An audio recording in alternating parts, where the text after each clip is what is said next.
The night my husband of 30 years sat down across from me at the kitchen table and said, "There's something I should have told you a long time ago." I already knew deep down that whatever came next was going to change everything. I just didn't know it would save us. My name doesn't matter. What matters is that I am 51 years old. I live in a beige ranch house on a quiet street in Columbus, Ohio, and for the better part of 3 decades, I shared a bed, a mortgage, a vegetable garden, and 3 children with a man I thought I knew completely. I thought I knew everything about Gary. I knew he took his coffee black. I knew he cried exactly once a year, always during the same scene in the same movie he refused to name. I knew the sound of his breathing in the dark. Knew the way he carried stress in his left shoulder, the one that always tightened up in October when the year-end reports came due. 30 years. You'd think there was nothing left to learn.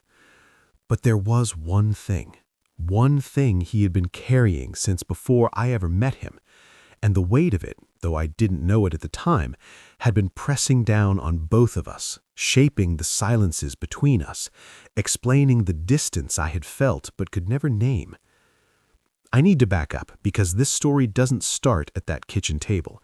It starts about 2 years ago, when everything in our life seemed to quietly fall apart at once. Gary was 54. He'd been with the same manufacturing company for 22 years, and then one Thursday afternoon in March, he came home at 2 o'clock in the afternoon, set his badge on the counter, and said, "They let me go." Just like that. 22 years, and just like that. I watched something go out of him that day. Not dramatically. Gary was never dramatic. It was quieter than that, like a pilot light flickering off.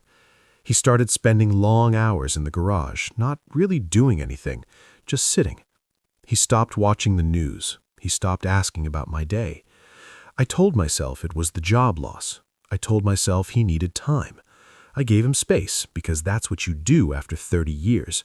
You learn when to press and when to wait. But months went by, then a year, and the distance between us didn't shrink. If anything, it grew. I started doing what a lot of women my age do when they feel invisible in their own marriage. I kept busy. I threw myself into helping my mother, who was 81 and had just been moved into an assisted living facility on the east side of town. I visited her 3 times a week. I managed her finances, her medications, her mail. I sat with her in a room that smelled like antiseptic and fake flowers, holding her hand while she told me stories I'd already heard 100 times. And I was grateful for those stories, because at least someone was talking to me. At home, Gary and I were like 2 people living parallel lives in the same square footage. Polite, functional, empty. That's when I started to wonder, and I'm not proud of this, whether there was someone else. I didn't go looking for proof. I wasn't that person, but the thought sat in the back of my mind, quiet and corrosive. He was so far away. He was carrying something, and whatever it was, he wasn't sharing it with me. The holidays came and went. Our youngest called from Seattle less often than I wanted. Our middle son, David, came home for Thanksgiving with his wife and their 2 kids, and I watched Gary play with his grandchildren on the living room floor, and I thought, there he is. There's the man I married. But the moment the kids went to bed, he went quiet again. He went somewhere I couldn't follow. By January, I had made a decision. I wasn't going to issue an ultimatum. I've never believed in those, but I was going to ask him, plainly and calmly, what was happening to us, because I was 51 years old, and I was lonely in my own home, and I was not going to spend the back half of my life tiptoeing around a silence I didn't understand. I planned what I was going to say. I rehearsed it in the car on the way home from my mother's one evening, headlights cutting through the February dark.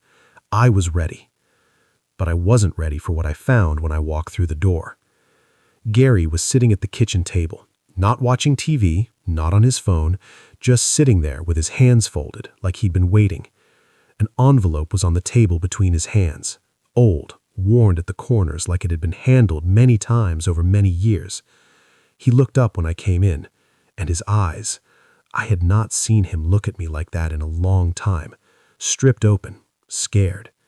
He said, "There's something I should have told you a long time ago." I sat down. I didn't take off my coat. He was quiet for a moment. Then he slid the envelope toward me. Inside was a letter, handwritten, dated 34 years ago, 4 years before we even met. It was from a doctor, a therapist actually, and it was a formal letter of discharge from a treatment program. Gary had spent 3 months in an inpatient facility for depression when he was 23 years old. A collapse, the letter called it, a severe episode triggered by the sudden death of his younger brother, which I did know about, his brother Danny, who died in a car accident. But what I didn't know, what Gary had never once told me in 30 years, was how completely it had broken him, how close he had come to not surviving it himself. He had been treated, he had recovered, he had rebuilt, and then he had buried it so deep he thought it was gone. But it came back, he said quietly. When I lost the job, it came back, and I didn't know how to tell you. I didn't want you to think I was broken. I didn't want you to carry me. I sat there for a long moment. I didn't cry right away. I just looked at this man I had shared a life with, who had coached Little League and fixed the gutters and held my hand at my father's funeral. And I felt the pieces shift into place. Every silence, every retreat, every year he had been managing something invisible and enormous, alone, because somewhere in his 20s he'd decided that asking for help made you a burden. And I thought about how many women our age carry that same thing. How many of us are sitting across from someone we love and feeling like we're on the other side of a wall we don't understand?